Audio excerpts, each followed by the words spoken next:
Welcome to Integral Yoga Podcast, live from Yogaville. Today I am joined by Reverends Bhavani and Bhagavan Metro, who have been devotees of Sri Swami Satchidananda since 1973, have lived here at Yogaville since 1981.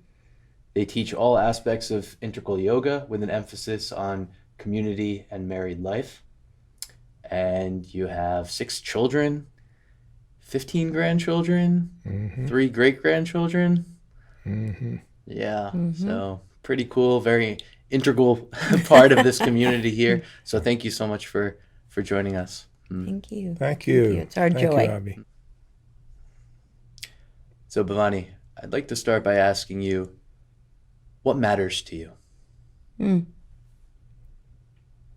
Bhagavan. You want Bhagavan to answer that one? No.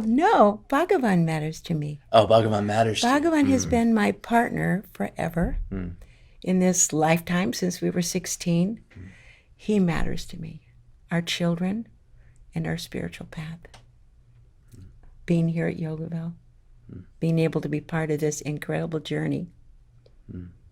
But first and foremost, Bhagavan. What's the key to a successful relationship to you? Always putting the other person first when you can. Sometimes you can't quite get there. But for the most part, you're always watching and looking what you can do to help the other person, to be their partner, to make a success of your relationship. Looking for the things that you can do together, how you can support each other, love each other, care about what they're interested in, and take care of home and family, and take care of providing for family. Kids. Lots of kids. I wanted 12 to start with. 6 was where I ended up with, but 12 works. 6 works.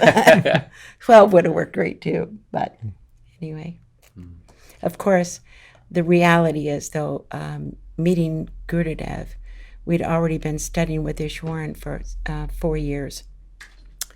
Eknath Ishwaran. And he had an ashram as well, but not quite the family that we wanted. And then when we met Gurudev, he just opened his arms up and brought us all in, all our kids and everything. And we knew right away, didn't we? We did.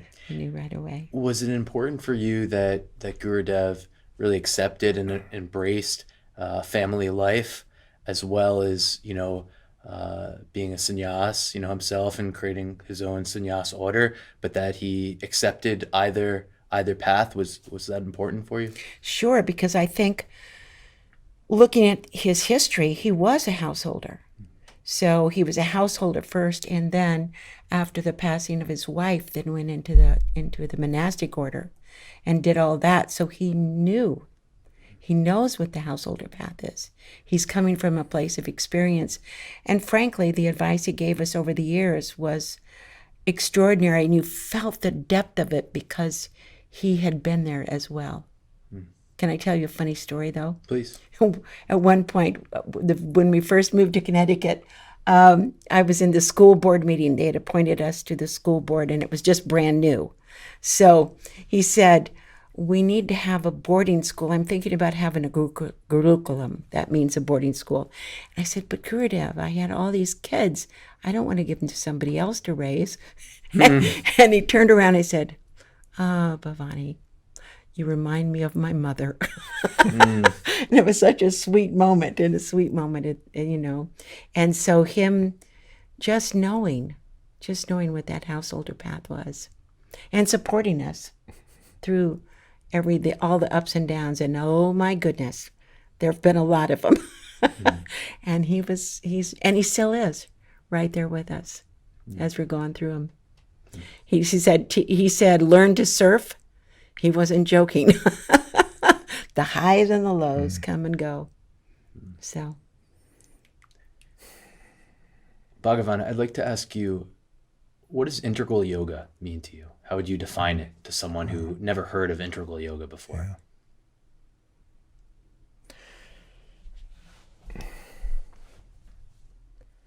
I would say it's a scientific method of cleansing your mind and purifying your heart so that you can have the realization of your true self. Those branches are, of course, the 6 that we practice here,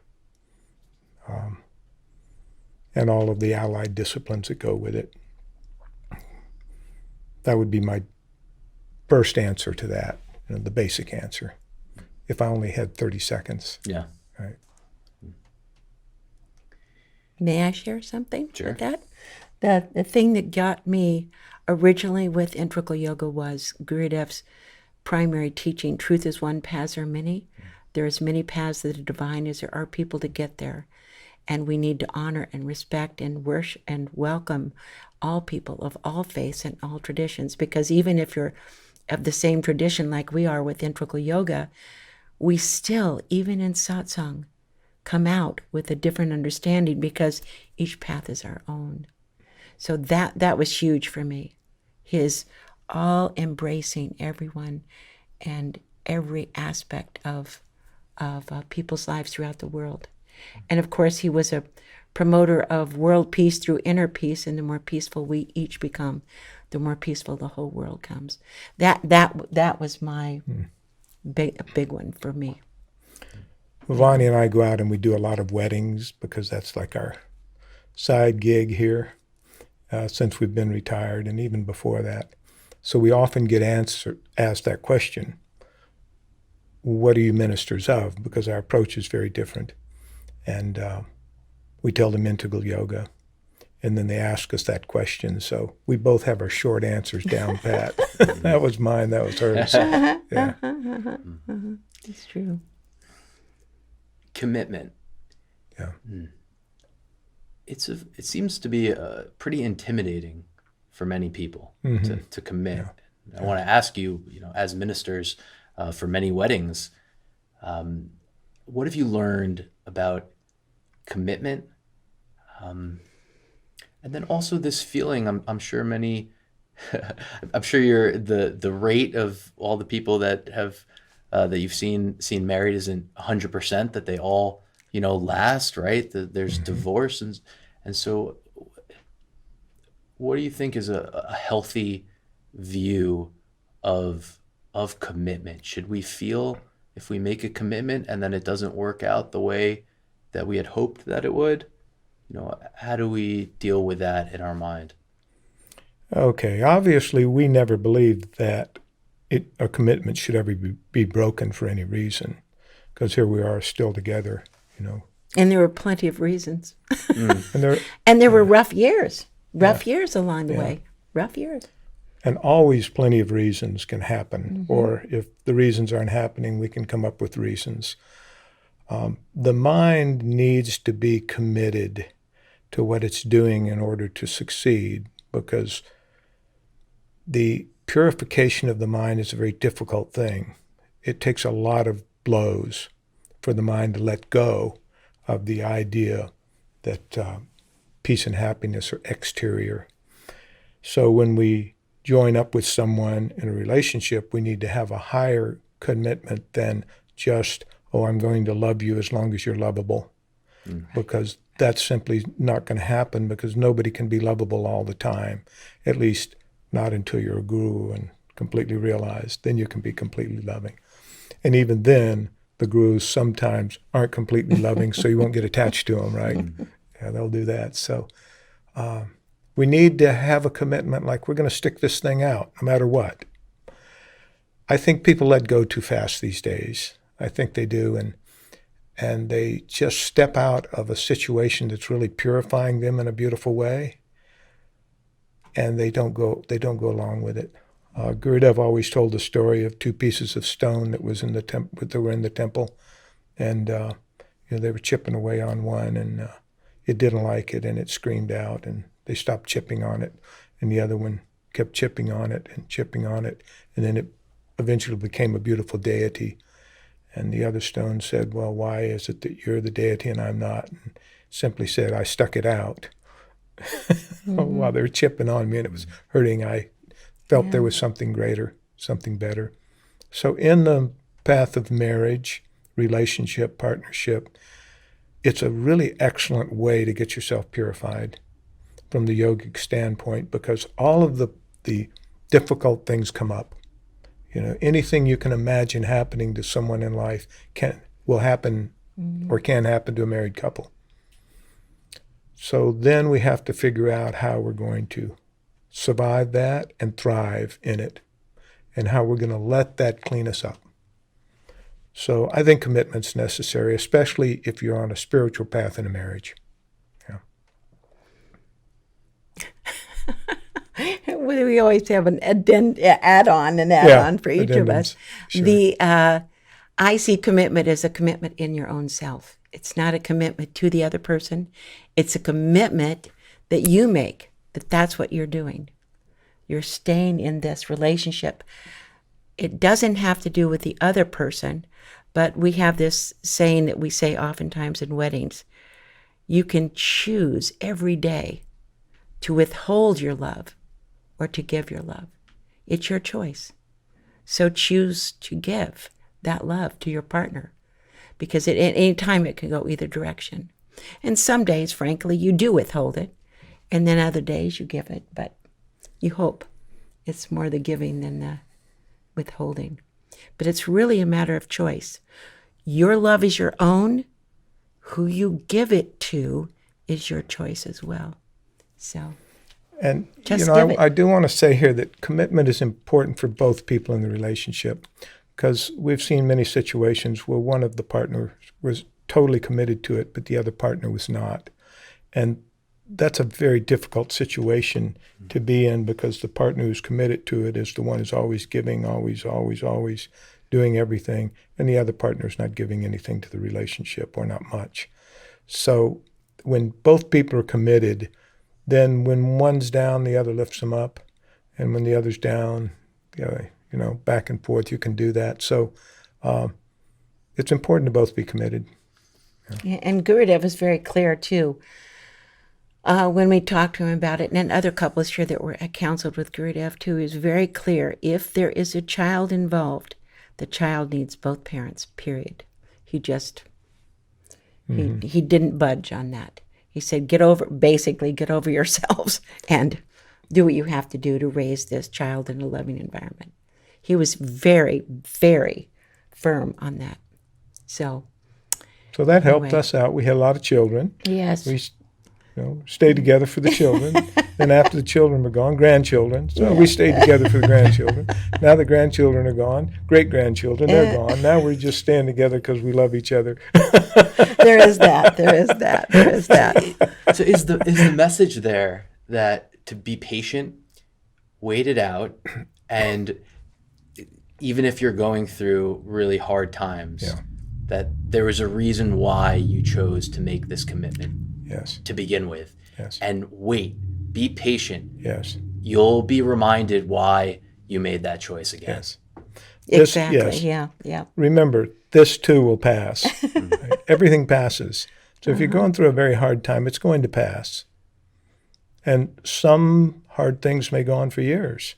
Some may be permanent in your life, even. Mm-hmm. But as you stay with things that way and let them be what they are, they don't disturb you in the way that if you resist them. When you're resisting something, it's very disturbing. But when you say, okay, somehow this is doing me what good. Like Gurudev said, it's all your name, it's all your form, it's all your deed, and it's all for good. So if we see our partner as the name and form of God, and see all of their deeds as the deeds of God, and then see that it's all good for us, then we get it. Then we're really getting home free, because we can say, okay, well, not that Bhavani would do this, but she screamed at me, okay. Only once or twice. Only once or twice. So why? So the question is why? And to find out there's something good in it. There's something good in every action if we can find it. Every single action. So if we can take that approach toward our partner, then we see our partner as our spiritual consort, our spiritual companion. That's it. And that's different than just being a committed, loving couple. You're spiritual aspirants together. So you both have that vision that whatever you're going through is benefiting you some way or another. Doesn't mean it's not hard, because sometimes it was. We used to, early on, different times in our life, Bhagavan and I when he was going to work, we would give each other a kiss and said, let's not forget what we're here for. Because you get so caught up in life. And then other times we'd have an argument and said, don't let the door hit you on the butt on the way out. So there was that one too. Yeah, sure. But it's all there. It's all there, and it's all part of it. Somebody told us way back when, one of our spiritual teachers, we read it somewhere, if you don't get it right with your partner and you leave it, then you have to come back the next lifetime together again somewhere down the road and work your way through it again and get to the point again. Bhagavan and I looked at each other and said, oh no, we're not doing that. We're going to go right through it this time. We're not going to go back there and do that all again. But so I have to bring up the flip side Sure. of this. Yeah. Perhaps someone's lesson that they need to learn is when to let something go. And their tendency throughout their kind of incarnations has been to, for lack of better language, put up with the situation as opposed to saying, okay, I have to step away. Because there are certain situations, right, at least I would say from my perspective, where it seems okay, it's maybe appropriate to leave, right? An abusive situation, something like that. So that's, I guess, why I bring up this topic, that I think it's tricky, right? It is. It feels to me that life is art sometimes, and to keep it open that way. I don't know, because I see what you're saying about commitment, that having that just there's nothing that's ever going to break this, how that can really push you through. And without that, you won't be able to get through. But on the other side of it, so isn't it important to kind of assess what we need as individuals, as people, to see where we're at, what our tendencies are? Okay, my tendency is maybe to struggle with commitment. So therefore, in this life, I'm going to have an intention to succeed at that. Well, that's a possibility. It's just not what we've done. So I don't have a lot of insight into that side of it, because Bhavani and I have said we're going to stay together no matter what. Okay, wait, I want to tell the tale though. Okay. Back in the day, encounter groups were a big deal.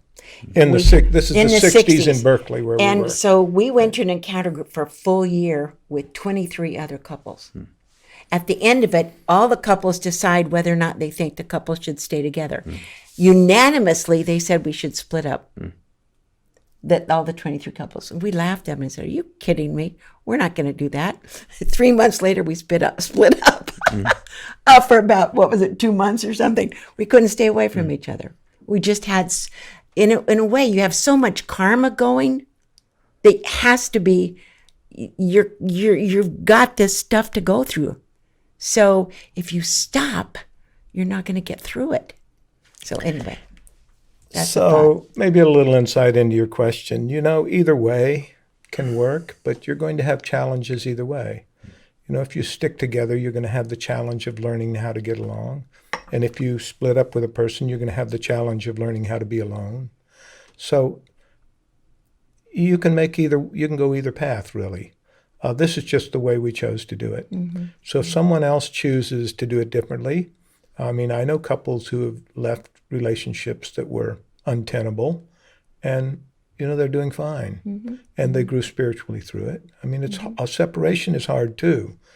Staying together can be hard, but a separation can be very, very, very difficult.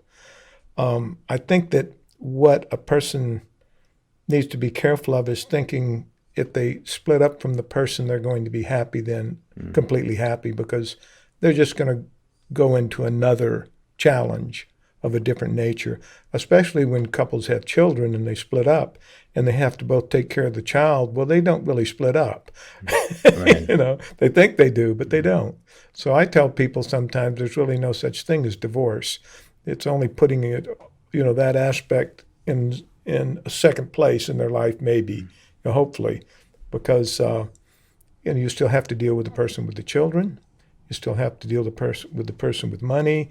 You still have to deal with the person in your memories and, your hurts that you carry around and all those things. So it always seemed to me that it was much easier to have one wife than 2 or 3 or 4.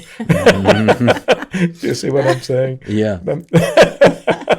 So one of the points that you bring up, is that the essence of the spiritual path, is to realize the tendency to search for greener grass elsewhere, right?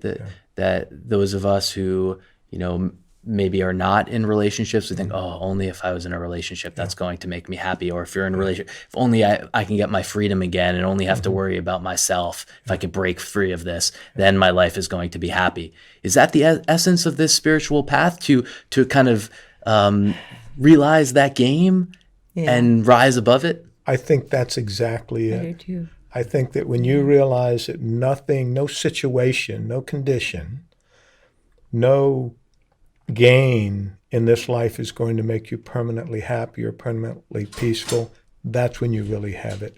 That's when you really understand. Because even in our relationship, I'm not asking Bhavani to make me happy because I know that's asking too much of the relationship, too much from her. But I am asking myself to be happy in the relationship. And I'm saying, this is what we have. This is what we're working with. This is our joy. This is our life. This is our spiritual path. So let's be letting go of the expectation of the relationship and don't put too much on it. And then let's enjoy the interplay of it. Let's enjoy the play. It's a very, very different approach. But you hit on a really good thing because the expectation of what the relationship should be or looks like or could be or whatever, that's where the trouble gets in.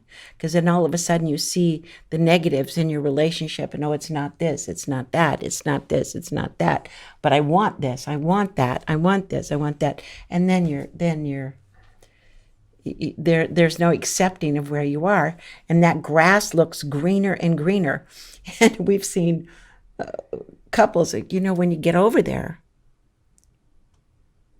you're assuming that your next partner is going to have all the wonderful aspects of your first partner, plus all the ones you thought she should have. And then all of a sudden, wait a minute, that didn't work. Which I think leads me to a point about choosing to begin with, to find the partner, that this is really important. What state are you in when you make that choice? Yeah. Right?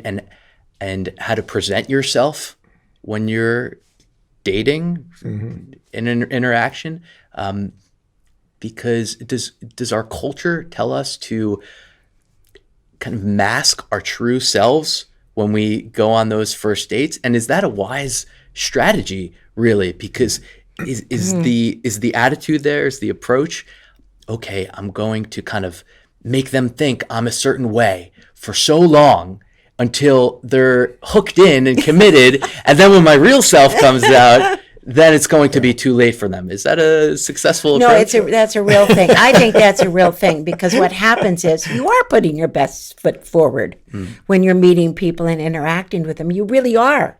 And then you're developing this relationship. I remember we were maybe 3 or 4 years into our marriage, and all of a sudden I went, oh my gosh, here come the warts. You began to see each other, you see these negatives in each other. And I think it's just a natural thing. It's a natural thing. You can put yourself out there as authentically as you can.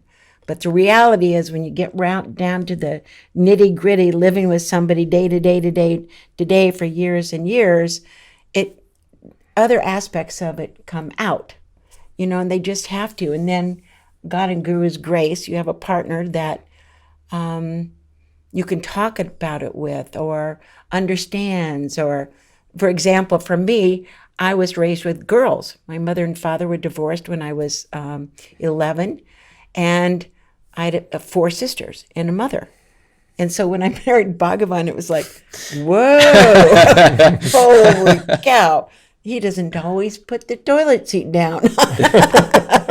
Things like, I mean, that's a very minor thing, but there was a lot for me to learn, about guys and how they are, and for him to learn about me too. So it's a different thing. But the truth is, when I was 16, Avi, and I think this is important in the aspect you're talking about, know what you want in a partner.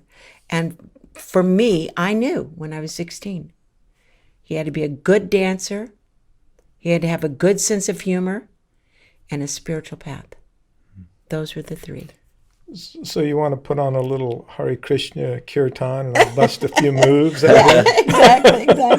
You knew at 16 that spiritual path was important? Very much so. Because I had my own spiritual path already by then. And there was no way I was going to be with somebody that didn't also have a deep spiritual Why is it unappealing to be with someone who doesn't have a spiritual practice? Well, because that's so deep for me.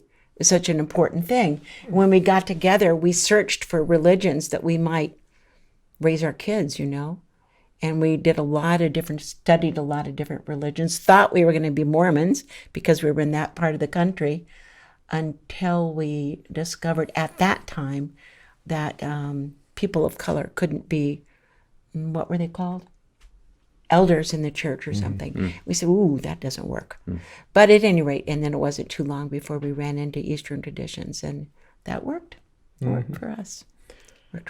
Back to your question, you're going to, when you see a person that's attractive to you, and they're just beautiful to you, and that's what happens. You just look at them, and it's like there's a glow around them. And the way they are physically, mentally, emotionally, you're like really attracted to that. You're going to put your best foot forward. You just are going to. It has nothing to do with society. It has nothing to do with someone telling you. You're going to be like, uh-oh, I got to step up my game to get this person, right? And so you're going to step up your game, and you're going to be a little inauthentic in it. Few hormones might be involved in that. All right. You're gonna be inauthentic. That's just the way it's going to be. But you can't keep that up forever. So at some point, you got to come down and be more authentic to yourself. And that's kind of the process. You get on a honeymoon, and you know how long it lasts, a year or 2 or 3. And then they say that 7 years, I used to read 7 years is the hardest at the 7th year. And Bhavani and I hit very difficult years from 5 to 7. That's when we came the closest to separating. In fact, we did separate, as she said before, for a few months. And we just didn't like being apart. So then as you go through, you get more and more yourself. You can't live with a person and fake it. You just can't do it. But isn't our best foot forward our authenticity? Yeah, What's sure. better than that? Sure. Well, it's fine as long as you're not hiding something, about yourself, or, trying. See, to be inauthentic is to carry a weight that you can't carry. You have to be yourself, and yourself is going to come out. So that to put your best foot forward is really a dishonesty in a way. And even though, yes, it's cool, and you can do it for a while, at some point you're not going to be able to do it. But if we're deeply rooted in our spiritual practice, which is possible when we go on this path to a certain extent, if you reflect on these things and you meditate on them, and you have this approach, okay, that's my intention, is to be authentic, and to believe that that is actually a wise strategy in finding a partner. Because if I'm authentic and they're rubbed the wrong way by it and find that distasteful, then even if I'm very attracted to them, then that's ultimately not going to work out. Ultimately may not work out. Be authentic. I would tell a young person, if they're trying to find a partner, be authentic, be yourself. See if you can find someone that fits. but you're never going to find the perfect fit. I mean, each person you meet is going to find something in you that rubs them the wrong way. And it should be that way. Absolutely. That's what the rubbing and scrubbing is about. Right. That's what the householder path is about. Yeah. You have somebody, you're holding somebody's hand and going down the path, and you're rubbing and scrubbing each other, helping each other move down the spiritual path. It's not necessarily always kind or always pleasant, but you've got your best friend, you've got your partner, I say, in crime and in spiritual stuff, but it has to be that way. That's what we do. It's a gift we give to each other, frankly, to stick it out, to go through all that nonsense that you have to go through sometimes to come up on the other side. More spiritually aware, more authentic, more kind and loving and joyful and all the things that we all want to be. And isn't even spiritual awareness understanding that perfection can't be found, what you're saying, right? You come to understand that if I'm looking for someone who's never going to rub me the wrong way, if I'm looking for a relationship where there's not going to ever be any rubbing and scrubbing, then I'm living in La La Land, right? Right. Boring. Right. And the rubbing and scrubbing is good. It's a good thing because it breaks you out of your rigid state of mind. Because ultimately what we want to do is be living in a free place, a place of awareness, a place of spaciousness inside. And our our rigidness in how we are and what we do and what we accept and how we judge life keeps us out of that. So what we want to do is when we look at someone and they're doing something that we can't comprehend why they would possibly be doing it, and from the standpoint of a man, women are great for that. She still does things, and I'm like, what is she doing? I might say it goes both ways. So, but I need to understand that, to expand my love and acceptance in life. And that's what a married life is so good for. You get with this person who's not like you in some very critical, deep ways, and you look at them and you say, well, why are they doing that? Why are they like that? And if you can find out the why of them, it will make sense to you. And then you'll say, oh, that's why she's doing it. That makes sense to me. I can accept that. I can love her, even though that's very different. And so... Well, I'm going to take that a little further. Yeah. Sometimes you just have to accept it and not understand the why of it. Because some of it's just... If it's not your experience, it's beyond that. So you just have to have faith some way and allow that person to be who they are and what they're about without necessarily sorting through it or figuring it all out. It's not better to just be in the moment, be present, be with each other in whatever possible way you can in all the moments, and there are good ones and not so great ones and fun ones and boring ones. Is the most important thing establishing a foundation of love, so that if a foundation of love is established, now we can kind of play on top of it a little bit and explore each other's growth and all sorts of different things. But if that foundation isn't strong and steady there, then when different rubbing and scrubbing comes up, it can shatter, right? Well, I'm sure you have something else to say about this, but I would say right off the top, that foundation of love, it builds on it. It's not, you can't just start with this foundation of love. You build on it with the ups and downs of your life together. So you have all those experiences together that blend and then it gets deeper and deeper and deeper. This incredible love that you have for each other. It's beyond. It's really beyond words. I love that. That feels really true to me. That it's constantly building on top of Yeah, itself yeah. through all the different variety of experiences that we have. And you're really hopeful when you get that partner. You're really hopeful that their intention and your intention is the same, even though sometimes it doesn't look so great or feel so good. It's still, you're still building this deep, deep, deep connection that you have. You keep turning it back to that love, which is what I think you're talking about. So you keep turning it back that way, reminding yourself, reminding them, looking toward each other. Ultimately, in a relationship, we're learning to break out of ourselves and include others in a very deep, meaningful, loving, kind, generous way.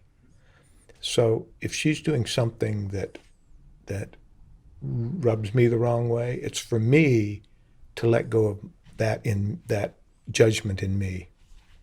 And then I expand into her as it literally feels like that. We join, we meet, and we come together in a very beautiful, loving way. So the more that I can let go of my rigidity and the way I think things should be, the way I require things to be, the way I want things to be, and the more I say, well, you know what?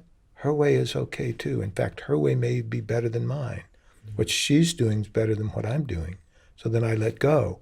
And then there's a thrill in that. There's a deep thrill in that experience of doing that, of really letting go and experiencing the world the way she experiences it.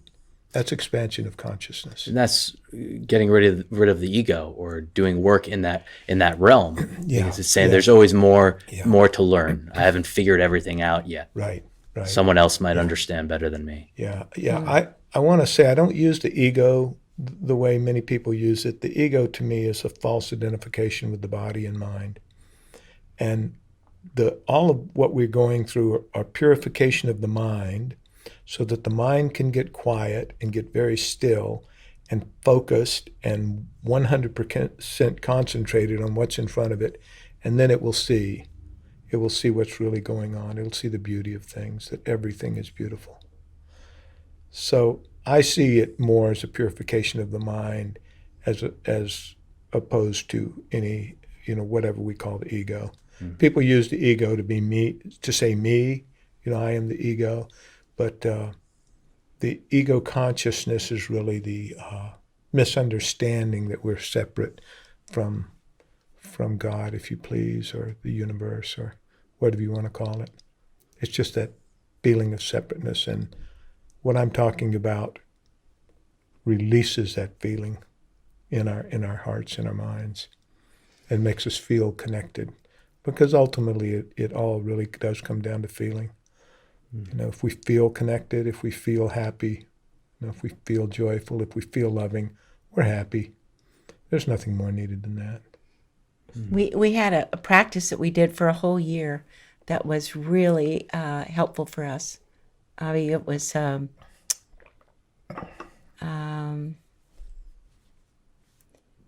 the morning when we woke up, I pranamed at his feet and he pranamed at mine.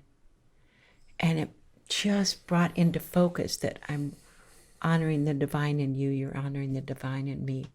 And it just put such a sweetness to our day and a refocusing on who and what we were and what we were about in this lifetime. And it was a really dynamic practice for us. So It was. So. Can you explain what pranam is? Oh, touching your feet. Touching your feet. So we would do that for each other every day. And it reminded me of this divine being that I am honored to be with in my lifetime. And it put it in perspective again. I wasn't caught up in all the minutia of the mind. It just yanked me right out of that and put, this is what's really happening here. This is what's really going on. We're two spiritual beings moving through this minutia of the world together and managing to grow through it. But ultimately, that's who we are. So. Practices. It seems that developing these practices have really been beneficial in your relationship. Sure. How does that happen? Like, does one of you have this idea, okay, I'd like to start, instituting this practice? Mm-hmm. How do you come up with it? How do you decide how long it lasts? Which are you talking about? Formal spiritual practice? You talking about some of the things that we do? Yeah, some of the things that you've mentioned, like pranaming the feet, or yeah. We got that from the Eastern spiritual tradition, and it seemed like something that could work, so we tried it. When we first started doing our spiritual path, when we joined with Swami Satchidananda, I remember our discussion. We still joke about it. We were talking, well, shall we do this or shall we not do this? Is this going to be beneficial? And of course, when you start out, there's kind of like a lot of blinders on your eyes. You don't see real clear. And then we were saying, well, what shall we do here? He seems okay, Seems like maybe someone who knows what he's talking about. And of course, you don't know for sure. And we looked at each other and said, well, it's only one lifetime. Let's go for it. Let's go for it. So we literally, at that time, dedicated our lives to this, just in a conversation like that. Right. I mean, it was a brilliant decision when I look back on it, knowing what I know about those kids now, what they were thinking in those days. So it was brilliant, and we come up with our practices that way, and even our formal practices. Bhavani and I, we had 3 children before we started doing yoga. And then Radha was born fairly quickly after that. So for the most of the time, we had 4 children. We had 4 before we met Gurudev. And we had to do some really... But we were working with Ishwaran. we were only working had 2. with Ishwaran. We had the 2, little right? ones. But by the time we were really starting to jump into this in a real way, with Swami Satchidananda, we had 4. And with 4 children, you don't get any time to meditate, right? So Bhavani, forewent daily meditation. She said, well, I can't do this. So I did it. And I would sit and meditate and bring that vibration into the home through that meditation. And I would let the children meditate with me. So we made that choice. She said, well, I've got to take care of the children. And it was tough on her because, I'm sitting in there, blissfully meditating, and she's out washing the dishes and stuff. And then I would go to work. I would meditate before the children and she got up, because once things started in the house, there's no time for meditation. And there was no time for sitting during the day. And there was no noon meditation for us. I'm out on a construction job, and she's got her handful of kids, right? Because she almost always had 1 or 2 at home, because the way they were born, always had a little one for 19 years, I guess. But I always had the mantra, and that was my practice, Avi. That was my main practice, remains my main practice. And Gurudev told me several different times, Bhavani, just say your mantra. And that's what I do. That's my main practice. Always has, works for me. I can carry it anywhere. It goes with me any moment, day or night, with whatever I'm doing with the children or whatever function I'm in. It's my main practice. So he does more formal practices. And of course, integral yoga, my goodness. As Gurudev said, pick any one you want. It will lead you to God realization, no matter what it is. But here you have a plethora of paths that you can go to if you'd like. But for me, that was mine. And I clung to it. Matter of fact, with Ishwaran, I had a mantra, and then when we took mantra initiation with Gurudev, I went, I have to change my mantra, which of course I did. But it was so rooted in there, it was hard to make that decision. Yeah. Fortunately, it was a very simple one, Om Shanti, the original one, which fit here too. Oh. Yeah. This idea of, I think, yoga being totally expansive, That yoga can be sitting in meditation, Yes. or yoga can be doing the dishes, Yeah. right? And I think you spoke on this last night, Bhagavan, taking your practice off the mat. Yes. Why do you think that there's this tendency to compartmentalize our practices in life, as opposed to seeing everything I'm doing throughout the day is practicing yoga, is a spiritual experience? Is it too much to kind of come to that understanding within the self? And is there anything that you could share about getting to that place where all of life is a yoga practice? It takes a while to work into it. The mind is very deep, and we're not only dealing with the conscious mind, but the subconscious mind. So it takes time to clean that out, so that, and by clean it out, I mean let go of all of our erroneous ideas and let go of our yearnings and our wants and our desires.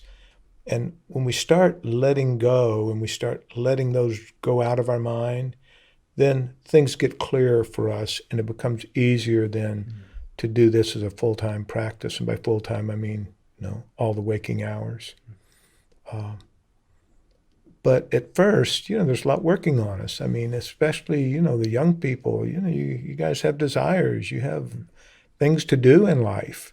You've got to come up with a house. You got to come up with a job. You got to come up with, your children are being born, right? And you've got to work all this out.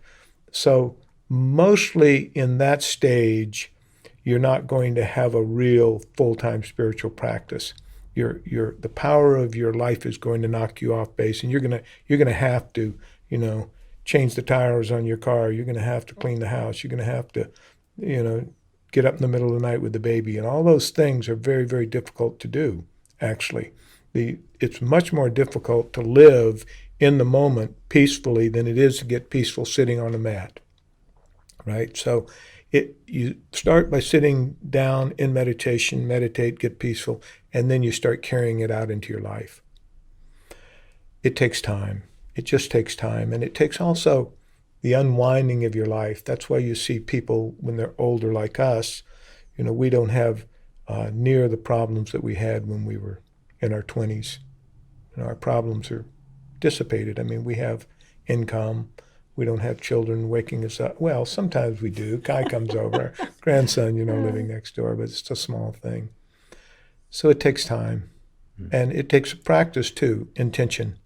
You have to say, I am going to be peaceful as much of the day as possible.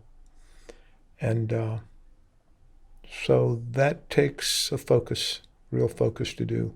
And when your mind's getting pulled away to other things, but family things, difficult to do. Later on, it's much easier. But if you keep your practices up while you're raising your family and while you're living your life, then when all that drops away, you're left with a peaceful mind, because that's what you've been working on. Right? And while he's sitting, I'm saying the mantra and going through everything I have to do, in my life with that mantra backing me up, and also joy, because laughter and joy, bringing that to every moment as much as possible. What do I bring to this moment? Peace, joy, love, and light. What more is there? What more is there to do? Peace, joy, love, and light. It's enough. It's enough. And you bring it, and as you say it, it comes through you and out, then into the world.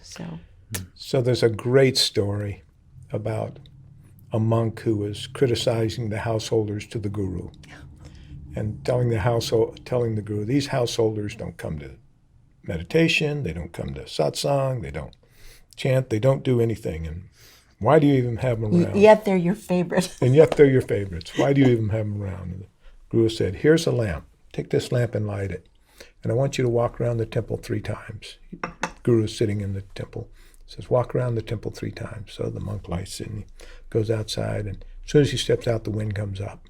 Starts blowing. He's protecting his light. And the guru said, you must keep the light lit. And then he walks around, and there he walks through the marketplace, and people are screaming, yelling, and bumping against him, and everything's going on, and he's keeping the light lit. And then he walks around, and a herd of goats come through and starts ruffling him and knocks him down, and he's holding the light and keeping it lit. And finally, after a time, he makes it around 3 times, and he comes back in. He says, "There, Master, I did it. The light is still lit." And he said, and the Master said, "Good. Now you understand. That's what the householders go through every day. All of these things that you just experienced outside, the marketplace, the children, the goats." And he says, it's enough that they can just keep their light lit. And that's such a beautiful offering to householders, because you're going through everything. You're not going to be, unless you're, a saint, or a realized master, you're not going to be Sitting in a cave somewhere. keeping the mind steady all day long. Yeah. It's not going to happen. Yeah. So what did Gurudevs say? He said, offer your service to your life. So your children, serve your children as their gods. Serve your wife as she's God. Serve your husband as if he's God. And so with that kind of consciousness, or that all-day service, you start experiencing that peace in yourself. You say, oh, because as soon as you say, I give up, I can't do this, I give up, God, you take care of this for me, you get peaceful immediately. Gurudev said that many times. What's the easiest way to become peaceful? Offer everything to God. So as householders, you don't have time to do you're not going to sit in a cave for 24 hours, right? You're out working. You're doing things, You may want to sit in a cave for Right. Seems really easy. Yeah. It starts sounding very, very attractive. for sure. But just offer everything. If I would say one bit of advice to householders, is offer everything. When the baby's screaming in the middle of the night with colic, and you can't sleep, and you got to go to work in the morning, and you hand the baby to her, and she has the flu. I mean, then that you just have to say, God, we can't handle this. We offer this to you. Yeah. And then the mind goes quiet, and then you do the few things to make it better, whatever small things you can see. Take the baby, hold the baby, get a little medicine for the mind, and resign yourself for the fact that you're not going to sleep that night, and you're going to go to work tired. And then when you get to work, offer the work to God. Easiest way. I think in those moments, right, do we realize that we can't survive any other way? That's right. That's exactly what happens. You can survive, but you're going to be freaked out. Yeah. And that's not the way to live. Don't live freaked out all the time. I mean, settle it down. And settle it down by offering everything to God. And keep Easiest a sense of way. humor. Offer it to God, and what's that story? Make plans if you want to. What is it? Make plans and see God laugh, or something. People plan, God laughs. Yeah, exactly. Yeah. It's that thing. Keep a sense of humor, because that brings joy in. Yes. If we nudge each other and say, I can't believe this is going on, and you just kind of, it just lightens it for each other. You lighten it up. You lighten it up somewhere with your humor, because ultimately, we're here and gone. It's not like we have eternity in this form. We're here and gone, and yet we make such a big deal about everything. Everything gets to be a huge thing, and it's like, as Swami Muktananda would say, your life, that's it, and it's over, and it's gone, and it's just that quick. And yet we spend our time and energy fussing about things that. Yeah. What a waste. So it sounds, Bhavani, that kind of taking things lightly.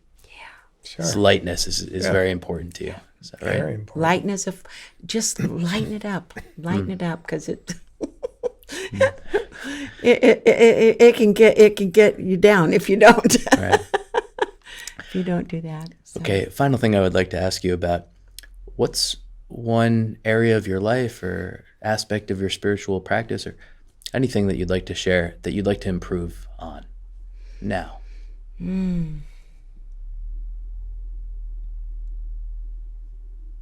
My turn? I know what you're going to say. Wait, I'll answer Okay. for you. You answer for me. Okay. Peace. I just want to have abiding peace every single moment of every day of my life. Correct? Mm-hmm. And what would I say, darling? Uh-oh.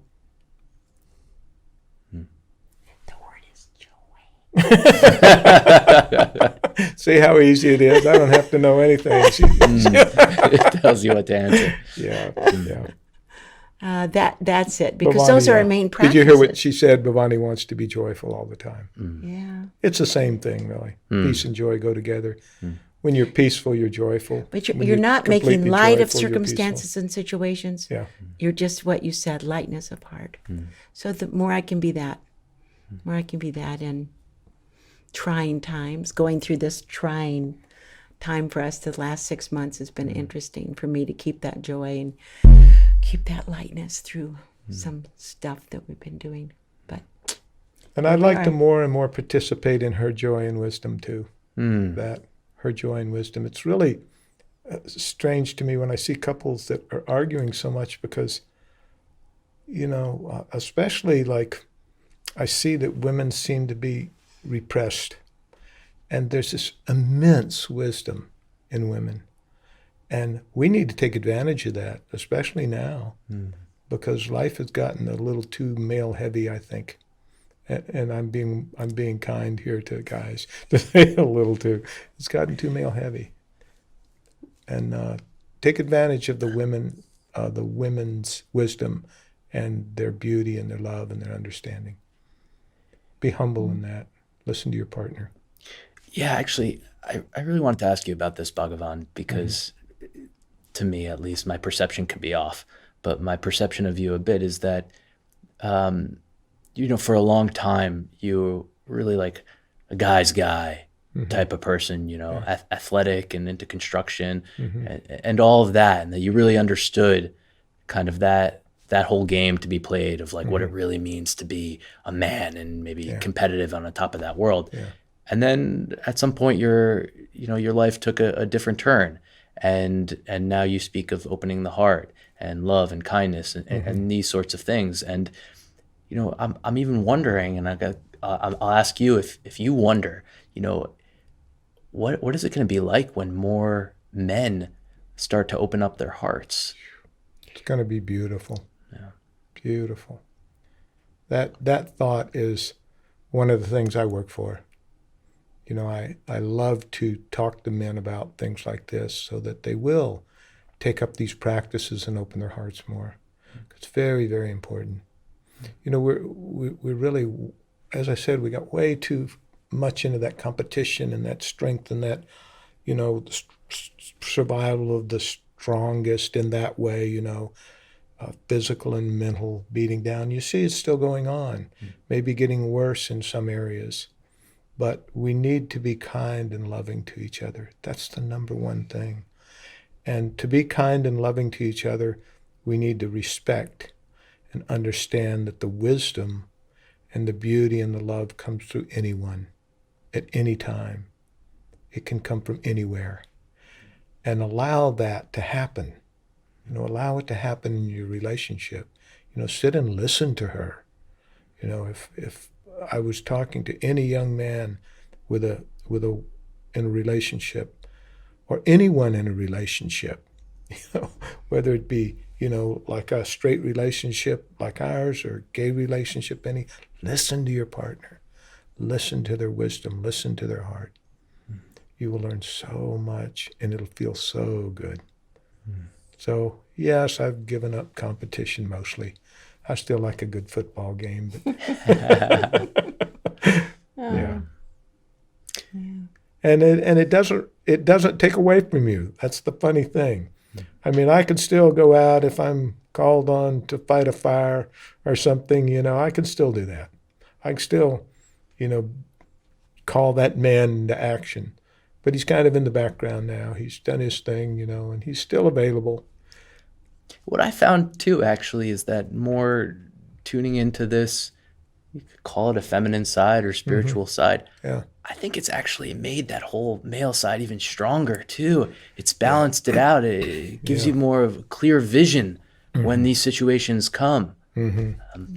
That's just my experience. Yeah. I do. I think that. Yeah. I think we'll have world peace when the men calm down. I do. Indra Devi, one of the sweet women who was the first woman of yoga from South America, patted my knee when I was sitting with her for an hour, and she said, Bhavani, when the women are in power, when the women are the leaders of the world, we'll have world peace, because no women will want to kill other women's children. And she said, we'll see. She was talking about that there aren't enough men in yoga yet coming up. And she said, they'll get there. They're coming. Yeah. And when they do, the women will become the leaders. It'll be more matriarchal than ever before. It's a softer, gentler world without the, what is it, testosterone. Without all that. We still need you guys in lots and lots of ways, but the heart and the softness and gentleness of the world will come into play. So we'll see. We'll see. Sooner the better. Yes, please. And it's happening. It's happening. It's so nice to see. And Bhagavan tells me that more and more of the men are coming for yoga. And that's what's, I really enjoy seeing you guys come here now. Yeah, it's really fabulous. enjoy for me. It's fabulous. And all the young men and the Yeah. beautiful goddesses they're with, and you guys are going to take it to levels we never thought of. Because time going on, we'll be gone. All good. All good. All good. Thank you both so much. Okay, thank you, Avi. We really enjoyed it. Yeah. Thanks for listening. If you've enjoyed this content and think others might as well, please feel free to share and subscribe.